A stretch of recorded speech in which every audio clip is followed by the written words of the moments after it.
¿Qué tal, señores? Buenas noches. Comenzamos nuestro debate hablando de economía, en concreto del modelo económico de España para afrontar la salida de la crisis. Analizaremos con nuestros invitados cuáles son las claves de este nuevo horizonte económico del que ayer precisamente habló el consejero Francisco Bono en uno de los foros que organiza ADEA.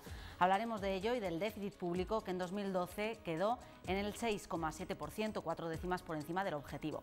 Para hablar de estas cuestiones nos acompañan en esta mesa de redacción Salvador Arenere, presidente de ADEA. Buenas noches. Buenas noches. Adolfo Barrena, portavoz de Izquierda Unida en las Cortes. Buenas noches. Buenas noches. Y Paula Bardavillo, del PAR. Paula, buenas noches, bienvenida. Buenas noches, ¿qué tal? Vamos a comenzar hablando en primer lugar de ese modelo económico de nuestro país para afrontar la salida de la crisis. Ayer se habló aquí en Zaragoza sobre este tema. El consejero de Economía, Francisco Bono, dijo que se va por buen camino y que la economía aragonesa posiblemente saldría de la recesión este mismo verano. Pero vamos a escuchar sus declaraciones. Es la empresa la que tiene que tener ese protagonismo, por tanto hay que facilitar a la empresa todo lo posible las cosas para que ellos, que les corresponde cumplir con su labor del tejido productivo, pues puedan hacer mejor su labor, ¿no? Seguimos manteniendo el departamento la hipótesis de que en el verano se puede dar ya un cierto punto de inflexión. Debería empezar ya a verse la salida del túnel, Y entonces en no para el paro, para la actividad económica. El paro, desgraciadamente, vamos a tener todavía 2 o 3 años de muy difícil ajuste.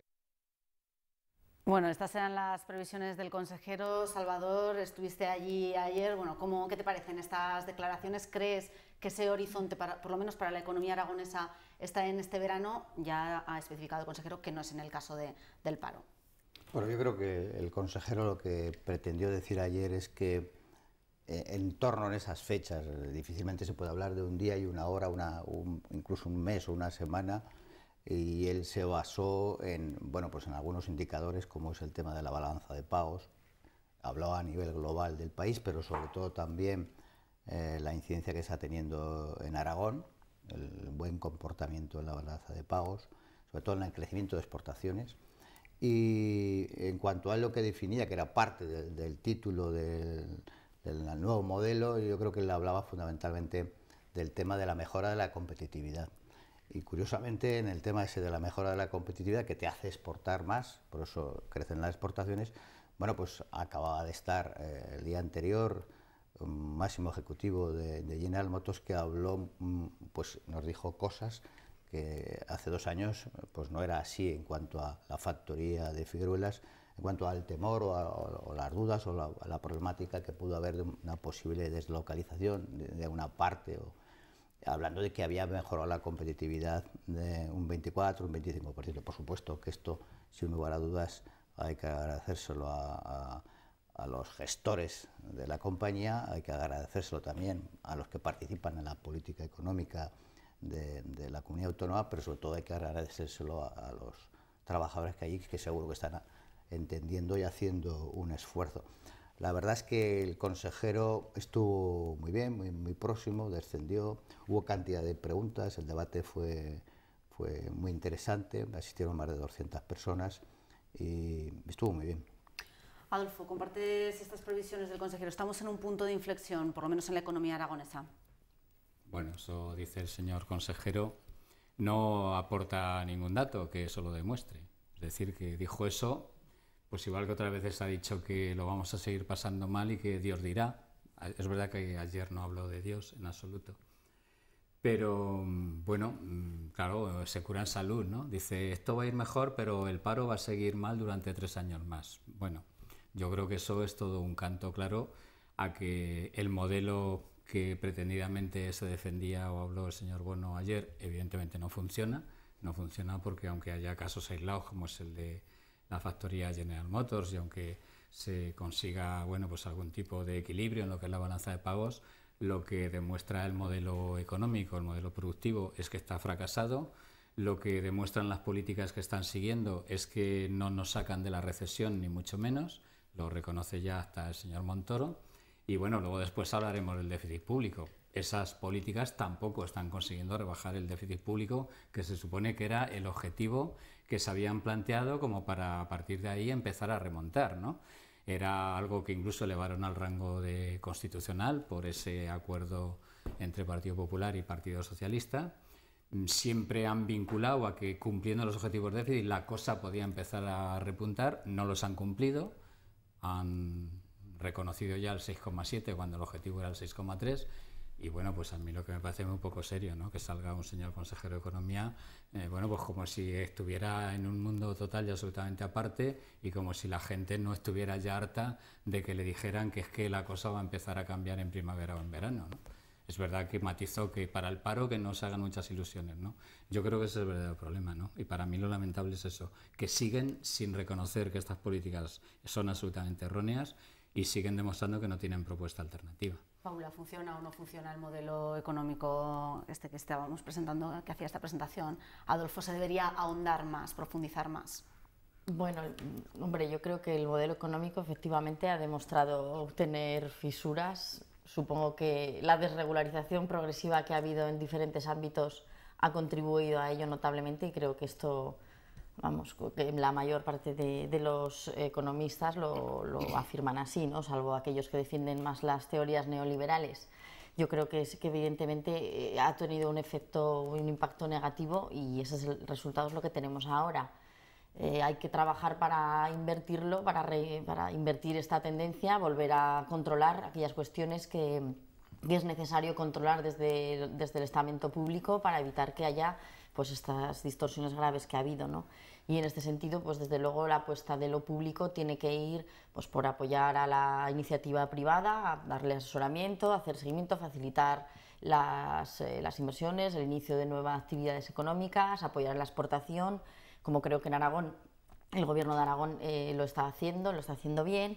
Y pues bueno, también el Gobierno de Nación tiene también que continuar. Parece que ha habido tímidos inicios en la tarea de apoyar a la competitividad mediante el control de esos precios que inciden directamente en el precio de los productos y por tanto de la competitividad, como son el coste de la luz, de las gasolinas, todo esto que parece que ha empezado el Gobierno de Nación a intentar corregir este monopolio que parece que de facto existe, y yo creo que por ahí también hay bastante labor que realizar. Son este tipo de retos los que tiene pendientes por ahora el Gobierno, este tipo de reformas, la reforma energética en algún momento, la jurídica también incluso. Es uno de los temas que se tocó también, que se abordó ayer, que yo creo que es un tema clave, que es el tema del coste de la energía. Difícilmente pueden competir nuestras empresas con costes de la energía muy superiores a los países del entorno, porque eso es una parte importante de los costes de producción. Entonces ahí también se pierde competitividad.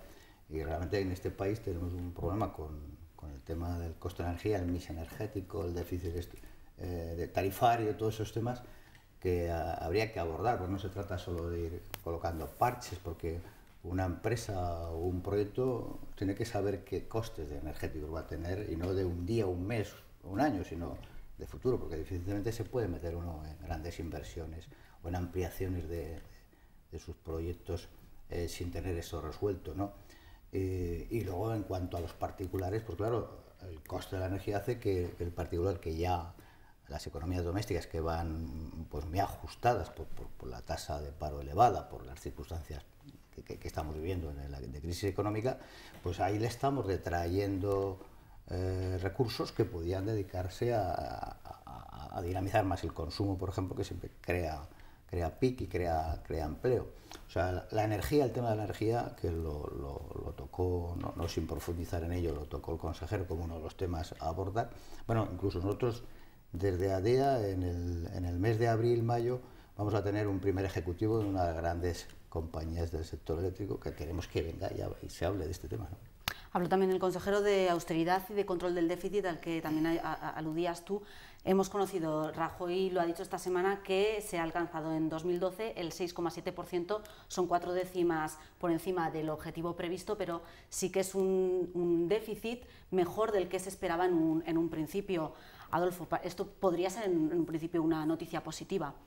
Yo creo que no. Es que nadie nos explica, bueno, yo creo que la verdad, ¿no?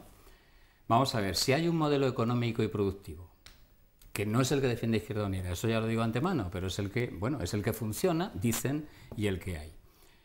Que se apoya en el consumo. No va a haber reactivación económica si no hay consumo. Los consumidores y consumidoras son los trabajadores y trabajadoras, pero hay un 26% de paro. Con los recortes, ajustes, desregulación y todo lo demás, no está la gente ni para tomarse cañas ni para ir al cine. Por lo tanto, reactivar el consumo difícil lo vemos. ¿Con qué se quiere jugar entonces? Se quiere jugar con la competitividad para exportaciones. ¿Con quién competimos? Con economías en donde los costes laborales son, bueno, yo diría de semiesclavitud. ¿A eso nos quieren llevar? Y luego se renuncia clarísimamente a la capacidad que tiene el sector público de reactivar la economía con inversiones productivas. Entonces, oiga, yo creo que a la gente hay que decirle las cosas como son, ¿no? Este modelo económico está fracasado. Y no vale intentar poner paños calientes porque ha fracasado, así de claro, ¿no? Entonces, cuando quieran, hablamos de otra cosa. Modelo energético que decían, siempre hemos dicho que una cosa tan fundamental como el sistema energético, por la repercusión que tiene en los servicios públicos, en la actividad económica y en la ciudadanía, no puede estar al albur del mercado, tiene que estar controlado por el Estado. ¿Queremos hablar de eso? A mí me sigue pareciendo, yo diría que incluso indecente, que un ayuntamiento para pagar el alumbrado de sus calles le cueste la luz al mismo precio que iluminar el Corte Inglés en Navidad. O sea, a mí me parece que hay una serie de cuestiones que solo se podrían hacer si de verdad empezamos a regular los mercados que se han desregulado, que nos han llevado a esta situación. Pero de eso no quiere hablar casi nadie. Se debe, como dice Adolfo, regularizar, controlar, el Estado podría controlar este tipo de mercados, como ha propuesto. Sí, claro que se puede controlar. Sería una buena opción. Sí, sí, yo creo que sí que hay el haber dejado totalmente libre pues a la banca para hacer sus cosas sin ningún tipo de control, desde luego que ha llevado a muchos abusos que desde luego nos están empeorando mucho la situación de crisis, ¿no? Porque encima resulta que tenemos que meter un montón de dinero público en salvar a esos bancos. Ese es dinero que hemos pedido prestado y que como no lo van a devolver, al final todo ese dinero que estamos metiendo en bancos, si lo estuviéramos metiendo en reactivar la economía, pues iríamos ya como pues muchísimo mejor, ¿no? Entonces, evidentemente, esas son las consecuencias de la desregularización. Yo creo que la regularización no es mala, es que el capitalismo, entendido en una forma neoliberal que es sin reglas, pues lleva al caos, porque necesariamente la iniciativa privada simplemente pues no se coordina, no se complementa y no funciona bien. Hay que establecer ciertas reglas y ciertos límites, y un Estado pues tiene que poder orientar, flexibilizar y mover según las necesidades. Si no hay reglas, el Estado no puede entrar a regular ciertos o a modular ciertas consecuencias, ¿no? Entonces, la regularización yo creo que es necesaria, y un Estado fuerte, en cierto modo, también tiene que ser necesario. Lo que no quita para que, desde luego, no exista iniciativa privada, por supuesto, actividad económica que de ahí venga, pero que el Estado tiene que ser capaz de poder meter dinero en aquellas iniciativas privadas y en aquellos sectores donde sea preciso para que haya consumo y para que haya trabajo y qué tal. Todo eso es necesario. ¿El cumplimiento del déficit es positivo? Sí, es positivo porque nos lo están exigiendo, pero efectivamente yo creo que hay que reclamarle a la Unión Europea que nos relaje ese déficit. Tiene que permitir que podamos endeudarnos más para poder invertir ese dinero en activar la economía, porque si no, estamos viendo que seguimos en situación de recesión. Así no salimos, cumpliendo el déficit simplemente no salimos. ¿Por qué? Porque el déficit lo estamos bajando, pero claro, eso quiere decir que no podemos intervenir en la economía en absoluto. ¿Implica nuevos ajustes también este no cumplimiento del objetivo estricto del déficit? Bueno, realmente el gran problema que hay es que el margen de maniobra que tiene nuestro país en estos momentos no es grande. Realmente estamos dependiendo muy mucho, estamos en Europa. Hay una política económica marcada en Europa, hay alguien que, como es en este caso Angela Merkel, que lidera, para bien o para mal, lidera las decisiones, y en cuanto estemos ahí, pues ya sabemos lo que ocurre y lo que ha venido ocurriendo, antecedentes hay en cuanto a evolución de prima de riesgo. Vimos lo que pasó en Italia, ahora vamos a ver con este nuevo escenario qué ocurre en Italia, que es un escenario nuevo y distinto y complejo. Pero bueno, en cuanto a lo que se hablaba de... yo creo que Paula lo que quería, o así lo he querido interpretar, mi sensación es que está hablando más de controles que de no liberalizar, porque realmente hoy lo que está clarísimo que genera riqueza de empleo es la liberalización. Uno de los grandes problemas que tienen determinados sectores es precisamente eso, que ante estar no suficientemente liberados, no desregulados, pues no hay crecimiento, no hay inversión, no se genera empleo.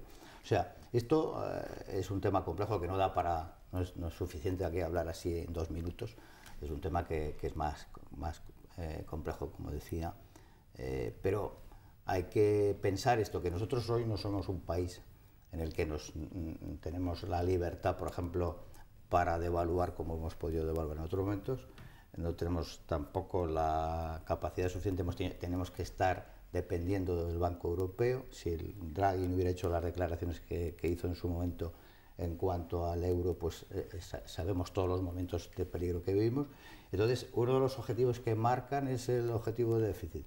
El problema es que con ajustes que se ha hecho, con sacrificios importantes, y sobre todo con la necesidad que viene que hay en ese objetivo de déficit, esa cifra de déficit que dicen, no está incluyéndose lo que representa los 40.000 millones de rescate. Que hay que devolver también. Que sobre todo en este año computa como déficit, a partir del año próximo, pero que está ahí todavía. O sea, a pesar de esos esfuerzos importantes que se está haciendo, pues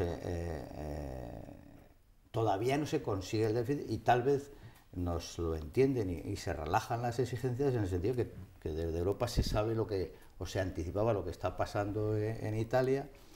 Francia está como está, con problemas también, y no era el momento de todavía también tensionar más la política económica de nuestro país, al margen de otros factores. Y en ese sentido, pero es que no estamos cumpliendo los objetivos, ¿no? Bueno, los que sí que lo han cumplido son algunas comunidades autónomas, Aragón entre ellas. Un dato también es positivo, ¿o no, Adolfo? ¿Para quién? Para la comunidad. ¿Para quién? ¿Para quién? ¿Para los 120.000 parados y paradas? No.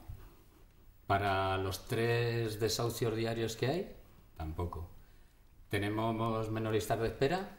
Tampoco. ¿Tenemos mejor educación? ¿Atendemos la ley de dependencia? ¿Tenemos mejor resuelto el tema de las comunicaciones? Yo creo que no. Entonces yo cuando oigo que lo de cumplir el déficit es positivo, claro, inmediatamente pregunto ¿para quién? Yo sé que sigue aumentando el ranking de las grandes fortunas. Seguramente para esa gente sí que le va muy bien, ¿no? Discrepo eso de que la liberalización no destruye empleo. Claro que lo destruye, Salvador. Mira la banca, por ejemplo, a dónde nos lleva ese tema. Y el caso es que una vez liberalizada, cuando mete la pata hay que nacionalizar. No como decimos los rojos, lo de nacionalizar, que para nosotros nacionalizar es otra cosa. Aquí para el neoliberalismo nacionalizar es que paguemos entre todos el... Pero en el tema del sector financiero a que aludes, Sí. no es un tema de la liberalización, es un tema de los controles. Bien, como pues quería te hablo... decir. pues- Han fallado los sí, controles, pues te no, hablo... no el que esté No, liberalizado. ¿que han fallado los controles? ¿Por qué? Pues claro que sí. Claro, pero hay una cosa que se llama Banco Central Europeo, hay otra cosa que se llama Banco de España, con un gobernador. Sí, han fallado. Sí, bueno, han fallado, pero yo no he visto a esos señores que se les haya pedido responsabilidades, ni mucho sobre menos, este tema, Adolfo, Vale. sabes que ha salido Bueno, otras veces, sí, ha sí, hablado, vale. la verdad que estamos... A ver, vale, estamos cada uno que me vuelvo a centrar en lo, que me vuelvo a centrar en lo del déficit, si es bueno o malo. Yo siempre te digo lo mismo. Me con vuelvo a el sector, centrar ahí. Con el sector financiero siempre he dicho Vale. 2 cosas. Una, que ya hubo tiempos en que... Hubo banca pública y funcionó mejor la cosa. No funcionó. ¿Cómo que no funcionó? No, hubo Otra unos cosa es que se empeñaron en que no Hubo funcionara. unos ¿Me problemas vas a decir que el graves. Grupo Argentaria Ese es una y iba otro mal, factor o qué? es que sin sistema financiero saneado no Pues hay si nada. yo no digo que no hay tenga que nada. estar saneado. O sea, los dos. Si a mí me encanta, una vez que lo hemos saneado, nos lo quedamos y lo gestionamos nosotros. No lo saneo, lo limpio de polvo y paja y se lo vuelvo a dar a los que han hecho el salchucho. A eso me refería. Pero me centro solo en lo de lo positivo de eso de cumplir el déficit. Nadie nos dice para quién es positivo, ¿eh? Yo sigo pensando que el déficit a la ciudadanía lo único que hace es llevarla, bueno, al drama que está viviendo, ¿no? Y en Aragón, que lo hemos hecho los deberes, evidentemente, ¿a costa de qué? Es la comunidad que ha batido los récords en recortes. Es la segunda que más ha reducido el gasto en gasto corriente, que es en definitiva lo que a los ciudadanos y ciudadanas les llega. Si es a costa de eso, nosotros no estamos de acuerdo. Pero no Adolfo, estamos de acuerdo. Es muy difícil. No estamos de acuerdo. Lo que intentaba yo decir, que la política económica en Europa la marca, ¿quién la marca? Sí, te, ya, pone bueno, te pone un objetivo de déficit. Sí, claro. Y si tú estás necesitando recurrir a rescate bancario, si estás que son sobre todo de bancos alemanes, que son los que han prestado el dinero a los bancos españoles. Pero que esa será otro pero lo que sí que estás viendo, si tú estás, cuando tú tienes un problema y no estás generando el PIB necesario, la deuda sigue creciendo, el déficit son 80.000 millones más de deuda, tal, y no tienes recursos suficientes, tiene que el Banco Europeo... ¿Y por qué el Banco Europeo da al 1 y luego no lo cobran al 5? Entonces te tienes que someter a unas reglas. Otra cosa es que tú tengas una posición favorable y que puedas hacer lo que quieras. No, pero explícame, ¿por qué el Banco Central Europeo da a la banca que recuperamos al 1% y luego la banca lo devuelve incluso a las comunidades autónomas para servicios públicos al 5, al 5,5, al 6? ¿Por qué? Porque hay una necesidad de cubrir unos ratios de capital para resolver el problema del sector inmobiliario. Pero yo creía que el problema que había que resolver era el de la gente, el de la educación, el de la vivienda, el de las... Yo creía que era ese, creía. Pero vamos a ver, sí, Adolfo, sobre ese tema yo ya me he manifestado y me seguiré manifestando siempre, y tú lo sabes. Yo también, no tengas ninguna duda. Que el tema de la sanidad y la educación son temas sagrados. ¿Y por qué se maltratan tanto? No hay más remedio. Que no lo sé, que a lo no mejor sé, no hay... el señor Rey otra vez ha habido que operarle y no ha esperado nadie. Pero yo creo que tenemos que hablar de temas que no sean las anécdotas, yo creo que los temas troncales. Si os parece. Hablemos de otro tema bastante contundente también de esta semana, el caso Bárcenas.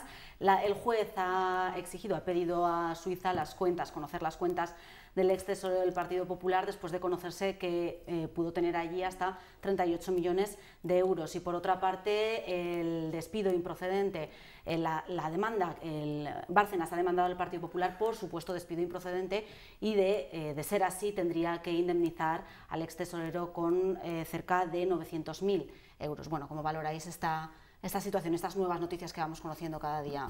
Paula.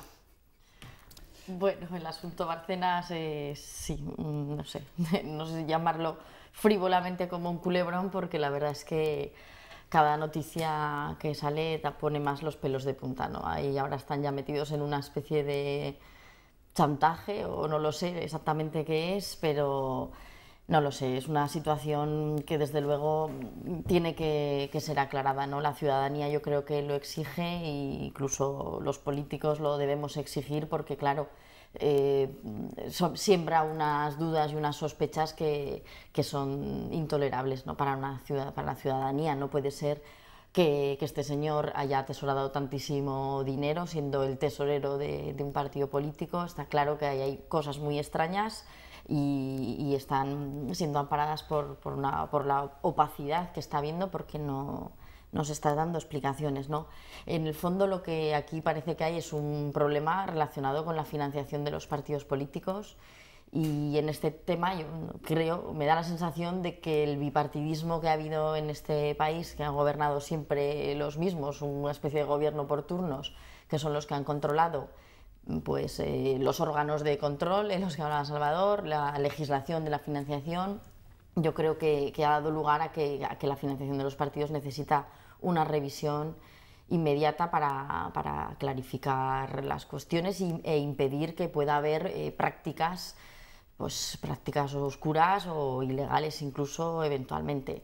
Entonces yo pienso que tiene que abordarse este debate sin más demora, y en el supuesto particular que estamos tratando, pues yo creo que el Partido Popular debe lanzarse a dar explicaciones, aunque puedan ser complicado darlas, como así hemos visto que le resulta a la propia Secretaría General, pero lo cierto es que tiene que dar explicaciones e intentar aclarar el asunto. Bueno, nos queda poquito tiempo, Adolfo, y después Salvador concluirá.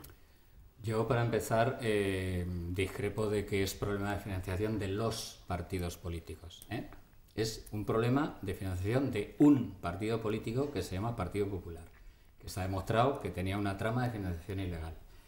La segunda cuestión es que yo no quiero que el Partido Popular dé explicaciones, no. Yo creo que el Partido Popular lo que haga es, primero, echar a esa persona, y segundo, llevar todo lo de esa persona al juzgado, que es como de verdad podría empezar a ser creíble, ¿no? Como se ha negado a que haya comisión de investigación, como se ha negado a comparecer Pues Izquierda Unida se ha querellado con su decisión y con sus recursos, con una querella criminal, para ver si conseguimos que esta cosa empiece a cambiar. Y la última reflexión que tengo que hacer con esto es que yo creo que al final la señora Cospedal debería de ser objeto de un expediente de oficio de la Inspección de Trabajo, porque ella reconoció que el Partido Popular ha hecho una ilegalidad, que es tener a alguien con una simulación de contrato cotizando a la Seguridad Social. Lo que ocurre es que es ilegal, y todo eso para justificar no sé qué, ¿no? Por lo tanto, bueno, yo creo que flaco favor le hacen a la democracia, flaco favor le hacen al sistema, y lo que de verdad nos molesta, especialmente a los partidos que no tenemos nada que ver con esas prácticas, es como al final tratan de poner el ventilador para que la cosa parezca que es problema de todos. No, es problema de un señor y de un partido, y es el que tiene que dar ejemplo si de verdad quiere decir que es transparente. Si no, lo que está demostrando es que va a querer opaco. Salvador, rapidísimamente, porque bueno, yo se nos va concretando, muy breve. En primer lugar, es un tema lamentable, un tema que la verdad es que no tiene explicación, el querer pretender que un enfermo tremendo, quererle estar ahí agonizando, que al final el alargar estas situaciones, yo creo que la cirugía en estos casos es lo único que funciona. Pero bueno, primero. Segundo, hay un representante en el Congreso del propio partido, que es Alfonso Alonso, ¿no? Alfonso Alonso, que es el único que parece ser que se manifiesta, además como es del Partido Popular, pues yo creo que ojalá haya más y reine la cordura. Y tercero, que es lo lamentable, lo que afecta a los directivos y a las empresas, es que los esfuerzos que se está haciendo por salir a vender fuera y mejorar la situación económica, el deterioro de imagen que supone este tema es tremendo, y lo están sufriendo, y con estas cosas hay que acabar. El tema de la corrupción en este país hay que abordarlo. La parte positiva que pudiera tener el caso Bárcenas es que es tan gordo y tan grave que debería ser suficiente para tomarse en serio acabar con la corrupción en este país. Bueno, con estas últimas reflexiones terminamos. Muchas gracias a los tres por habernos acompañado. Nos despedimos, volvemos la semana que viene. Que pasen un feliz fin de semana.